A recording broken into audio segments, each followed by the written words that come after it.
Website Traffic 101. Building a successful website and generating lots of steady traffic has a ton of amazing benefits. For one, it means money. If you run a business, then traffic means customers, and customers mean income. A steady stream of visitors can mean the difference between stagnation and massive growth.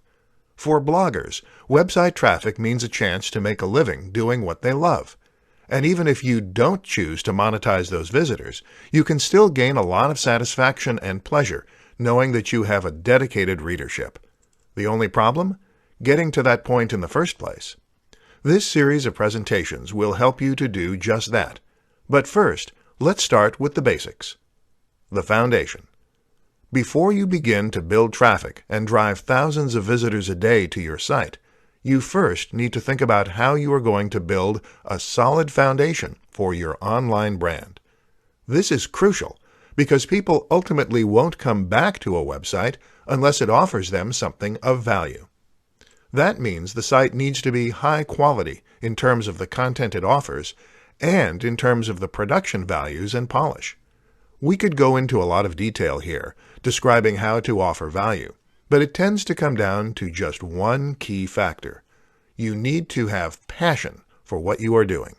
You need to love doing it, and you need to really understand the niche. The basics of Internet marketing. It's from that strong foundation that you can begin your Internet marketing activities. This will broadly be split into several easy categories. SEO, or search engine optimization, social media marketing, email marketing, influencer marketing, content marketing. We'll be discussing these more in future presentations, but for now, all you need to know is that you need to fill your website with high-quality, regular content and include keywords where possible, subtly.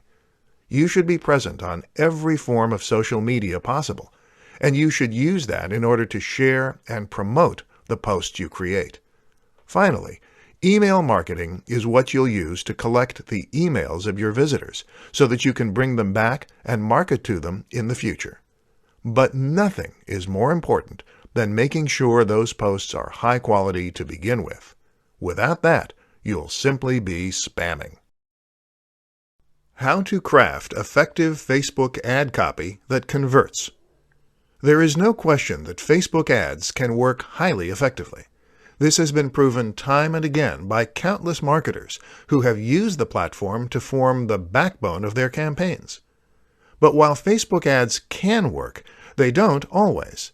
Whether or not they work in practice, you see, all comes down to how well the campaign has been designed, how targeted the ads are, and how well written the copy is. In this presentation, you'll learn how to handle the latter aspect of your campaign. Highly converting ad copy. The key to good Facebook ad copy is to be highly efficient with your choice of words. You need to not only grab attention, but also persuade your audience in a very limited word budget. But at the same time, you also need to recognize that the key isn't just to get clicks. In fact, good Facebook ad copy should reject some visitors in order to avoid paying for clicks that won't go on to convert. You do this by being highly honest and trusting that the right person is going to click. The specifics. Your headline, then, should be the part that grabs attention. But right away, you need to grab the attention of the right person. You can do this, for instance, with a rhetorical question. Are you trying to lose weight for summer? Or do you love martial arts movies? This question instantly grabs attention because the audience is being spoken to, and it qualifies who the ad is and isn't targeted at. In the text itself, your aim is to follow up on this, and that is where the actual persuasion takes place. Here, your aim is to try to outline the tangible benefits that come from using your product or service. But more importantly, you should describe the emotional benefits. For example, say goodbye to that stomach, or feel more confident in your clothes. For the martial arts products, your emotional hook might be the most incredible badass action ever in a movie. You can then either A, encourage a click-through by using a little mystery to pique the viewer's interest, or B, qualify your audience even more by warning that this is a paid product and those looking for something free need not click. This will likely depend on your objectives and your budget, which are considerations that should weigh into every decision you make as you design your ads. How to get free traffic from Quora questions and answers. There are plenty of different ways to get free traffic to your website, and a lot of strategies that come highly recommended by the most successful bloggers and webmasters. How do you choose? Simple. You don't. You do them all. If only a few work, then great. If they all work, then even better. You really have nothing to lose as long as you're always providing value and you never give Google a reason to think you're spamming or trying to manipulate the system. In this presentation, I'm going to give you one more simple strategy you can use: answering questions on Quora. How it works. Quora is a site where users can ask questions and get answers. It works very similarly to Yahoo Answers. The good thing about that is that it allows anyone to post an answer and then displays that answer for everyone to read. The top answer will be the one that is rated as correct or as most useful. And this is where you come in as a webmaster or blogger. All you need to do is to post answers to questions, and then follow up with a link to your website as the source, or as a recommendation for further reading. The benefits. The great thing about this strategy is that it costs you nothing and requires very little time investment. Unlike writing a blog post, answering a question will take you just a few minutes at most, and you don't need to think about things like structure, phrasing, or formatting. Just write an honest answer and move on to the next one. Better yet, these answers actually hold a fair amount of sway with Google, and will sometimes even rise to the top of Google's search results. That means you don't only get direct traffic from all the people on Quora who saw the answer, you also get it from anyone who searches a similar question on Google. If you answer a question that a lot of people have, then, this can potentially result in a huge influx of direct traffic and a big boost to your SEO thanks to that link. How to get the most from Quora. To get the most from this, you need to make sure that your answers are genuinely useful and accurate. That way, you will be most likely to be voted up, and you'll also be able to build your authority so that people start to think of you as someone who knows their stuff. And if there are no questions on any given day, just post a few of your own. How to get instant traffic with targeted Facebook ads. If you're hoping to get more visitors to your website, then there are plenty of different strategies you can use. From SEO to content marketing to social media marketing, you certainly aren't short of options. The only problem is that these strategies all take time. Meanwhile, Facebook ads provide a way you can start to get targeted traffic instantly, as long as you know what you're doing. In this post, we'll unravel how it all works. Facebook ads, the basics. The first thing to understand about Facebook ads is that this is a PPC platform. That stands for pay per click, meaning, in other words, that as an advertiser, you will only be paying each time someone actually clicks on one of your ads. Often, this will cost anywhere from a few cents to a couple of dollars. As the advertiser, you can choose what you want your maximum bid or your maximum pay per click to be. This gives you the control to decide how much you want to pay for each visitor to your website. And what gives you even more control is the targeted nature of these ads. You can use the information provided to Facebook, age, sex, location, interests, job description, marital status, and use that in order to choose who you want your ads to show to, putting it all together. So using all this information, you can then create an advertising campaign that will be almost guaranteed to be profitable. If no one clicks on your ads, you don't pay anything. And if your ads have been perfectly targeted, then only people with a potential interest to buy will click on them. So let's say you have an ad banner showing on a random website. That might get 100 clicks, and 70 of those might be completely random and disinterested in your niche and your product. With the best attempt in the world, you can expect to persuade just a small percentage of them to buy from you. That means lots of wasted cash. But on Facebook, because you're only showing your product to the precise right demographic, your buyer persona, that means 100% of your viewers will already be likely to buy from you. And that means the same percentage of conversions translates to many more sales and much more money. So because you choose the maximum cost per click, you have the power to ensure that this equals solid profit. How to optimize your images for Google search traffic.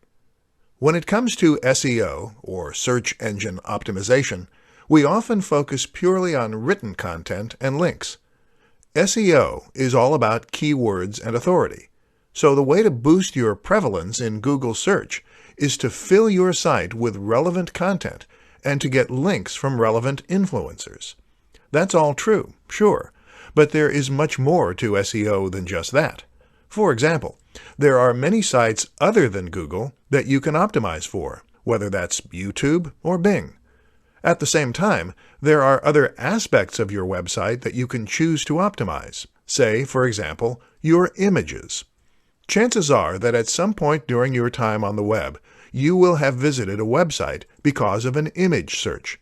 You might have searched for a key phrase in Google, clicked Images, and then seen a whole section brought up. From there, perhaps you saw an image you liked the looks of, and so you clicked on it and were taken to the website. That then is precisely what we are trying to achieve when we optimize our images for search. And in many ways, that works in a very similar way to optimization for written content. As with written content, keywords are of the utmost importance here. Only now, the keyword isn't a part of the content. Google's optical character recognition isn't good enough to read from images yet, but rather it surrounds it.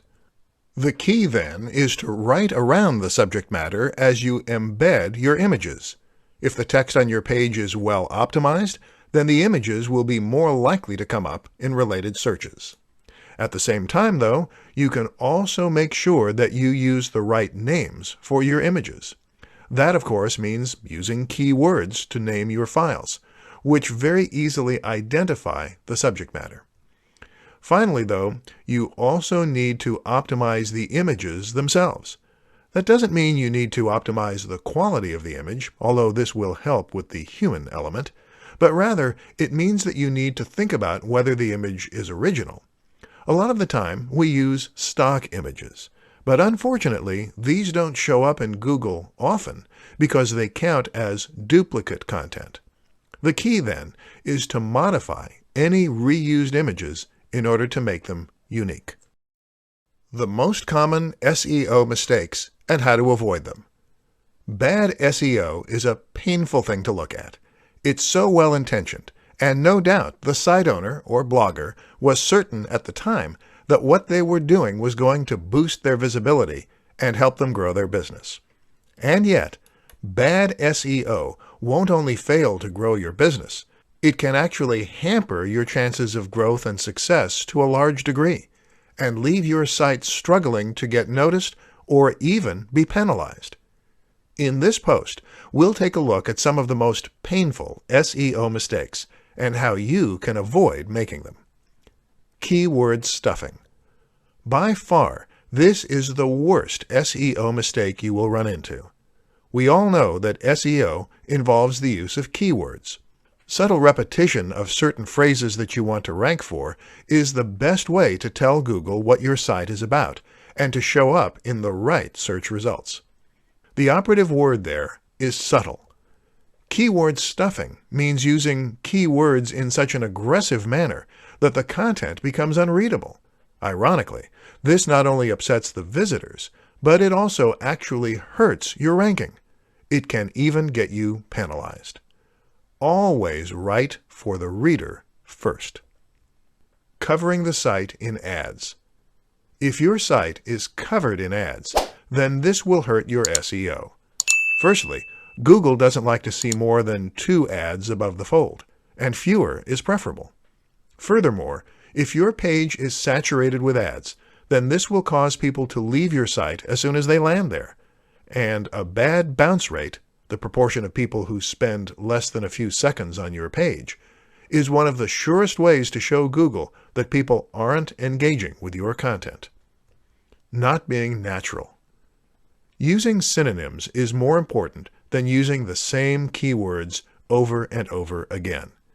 That's even more important for your link building, where you should also aim to include words like "click here" in your anchor text. This looks more natural and organic, as does occasionally including your link in a less than perfect location. Google wants your link profile to look like it occurred naturally and without your intervention, so it can't all look perfectly pristine, or it will lose that edge.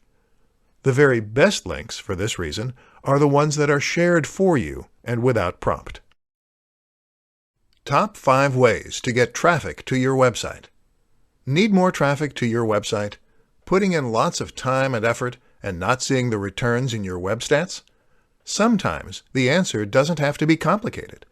Here are 5 free and very simple ways to increase traffic to your website instantly. 1. Be active in online communities. Number 1 is to be active in online communities. That could mean posting on Reddit, the appropriate subreddit for your niche, that is, or it could mean posting in forums. Either way, though, the key here is not to simply promote your site, but rather to become an active member of the community who people respect. 2. Answer questions. Answering questions on Yahoo Answers and Quora is one of the easiest and most effective free ways to get traffic to your site. Not only will you get direct visitors, but you will also benefit from raising your profile as an expert on the subject. 3. Guest post. One of the oldest but most effective ways to get free visitors to your website is to write guest posts. These are blog posts that will go on another website or blog. You offer the content for free, though, and in exchange, you ask for a link back to your site. Not only does this do a lot for your SEO, but it also creates direct traffic and acts as a referral that people trust. 4. Google+. Posting your content on Google+ communities can be a very effective way to gain free visitors to your website. These communities are relatively low competition, but are seen by thousands of people. Not only that, but all the +1s you gain will help with your position in Google as well. Again, this method is more successful if you first take the time to build your reputation within that community. 5. Use free advertising. One last method to get free traffic is to sign up for Google AdSense and to use the initial free advertising budget you will be afforded. Usually, you will only get $50 to $100 to spend as a bonus, but if you're smart, you can get a surprisingly large amount of traffic that way, which can lead to even more visitors if you play your cards right. These are just a few of the ways you can get free visitors to your website, showing that sometimes it just takes a little creativity. 5 top methods to getting targeted traffic on a budget. Looking to get more traffic to your website, but don't have a ton of cash to spend on it? The good news is that there are plenty of options, and in fact, getting targeted traffic can even be completely free. In this presentation, we're going to take a look at some of the best ways to get more traffic in terms of cost effectiveness. So let's get started. 1. PPC. PPC is pay per click. This is a form of advertising that only costs you when someone clicks on the ad. Examples include Facebook ads and Google AdWords. In both cases, you get to set not only a maximum budget, but also a maximum amount you're willing to pay per click. Both these controls let you carefully manage your budget, and in turn, that makes them suitable for those with a little less to spend. 2. Influencer marketing. Whether it is guest posting, ad swapping, or YouTube shoutouts, Influencer marketing means swapping links with people who have their own audience. You both benefit, but no money needs to exchange hands. 3. Answering questions on Quora. Want to easily get your link seen by hundreds or even thousands of visitors? Just answer a few questions on Quora. Quora also ranks highly on Google, particularly for searches that are phrased like questions.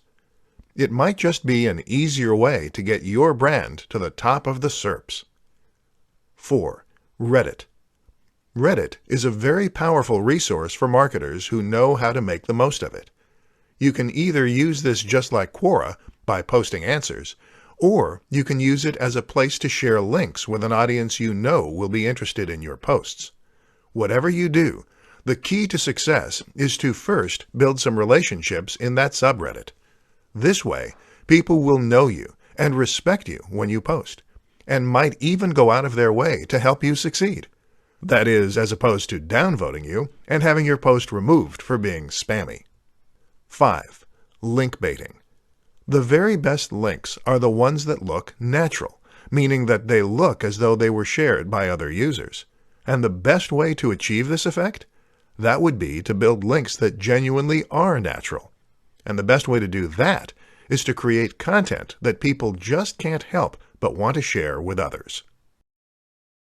5 ways to ensure your content is socially shareable. Want to build a big and highly effective links profile? The best way to do that is to let your audience build it for you. That way, it will look inherently natural to Google, and it will proliferate through real networks of people with similar interests. But just how do you go about writing a post if you want to ensure people will share it? You're in the right place. In this presentation, we're going to explore exactly that. 1. Build a resource. If you can create a comprehensive resource that teaches a subject, then you will get links from people who want to teach a topic. This is often referred to as a resource post, and the idea is that when someone is discussing how to do something, or when someone asks a community how to go about something, your link will then be referenced as a starting point. It takes time and effort, but these can be perfect link bait. 2. Shareable titles. Speaking of bait, the right title can do a lot for your performance on social media and increase your chances of getting shared. This is, of course, what is known as clickbait, but there's no need to go that far. Just make sure that your title captures attention and is interesting enough to gain some clicks on its own strengths. 3. Write for a specific person. Remember, social media is primarily about communication. That is to say that we post on Facebook or Twitter usually because we want to say something to someone or about ourselves. For example, one reason we often share things on Facebook is because of what that says about us. We share things that we associate with, to tell our friends a little about who we are. The other reason we share is because we think someone will like a specific post, and we want to let them know we're thinking of them. In both cases, it pays to write for a specific person, and not be so broad that you don't appeal to anyone in particular. 4. Be a little opinionated. People love to argue on Facebook and Twitter, and the sad fact is that controversy sells. Don't be obscene, of course, but don't be afraid to be a little controversial either. If someone shares your post because they disagree with it, that's still a share. 5. Add social sharing buttons. And finally, the easiest way of all is just to include social sharing buttons on your site. Let visitors share your content with one click, and they'll be much more likely to do just that. What is retargeting, and why should you be using it? As you begin to become more experienced in internet marketing, and you start to explore more options, you'll begin to discover some more advanced techniques and strategies that you can use to accelerate your growth. One of the most successful of these is retargeting. This can be highly effective if you know how to use it. And in this presentation, that's precisely what you're going to learn. What is retargeting? Retargeting is a term that is usually used in relation to PPC, pay-per-click advertising. That means Facebook ads, and it means Google AdWords and AdSense. Both these platforms allow you to target whom you show your ads to, ensuring that you're not paying to display ads to people who are unlikely to be interested in visiting your page or buying from you. Facebook does this by letting you target by demographic and by interest, based on the information that the user gave the network. Google, meanwhile, does this by letting you target based on search term, from which you can infer interest and intent. Retargeting takes this one step further. By using cookies stored on the visitor's computer, it allows you to show ads only to visitors who have previously been to your site and previously looked at your products. This, in turn, greatly increases the likelihood that they might be interested in what you have to sell. Why it works. Retargeting is very powerful because people who have been to your page before and looked at your products were possibly considering buying from you. You can not only choose to show your ad to previous visitors to your site, but to previous visitors of specific pages. If you have ever thought of buying something, you may have found that you ended up talking yourself out of it. Perhaps you didn't have the money, or perhaps you didn't really need it. Either way, logic prevailed over impulse and emotion. But then imagine it's evening. You're feeling tired and your resolve is weak. Maybe you've had a hard day and you feel like you deserve a treat. And then you see that same product you considered appear. Maybe now with a limited time discount. Did you know that we're statistically more likely to buy when we're tired?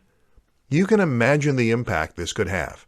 And right there is the power of remarketing.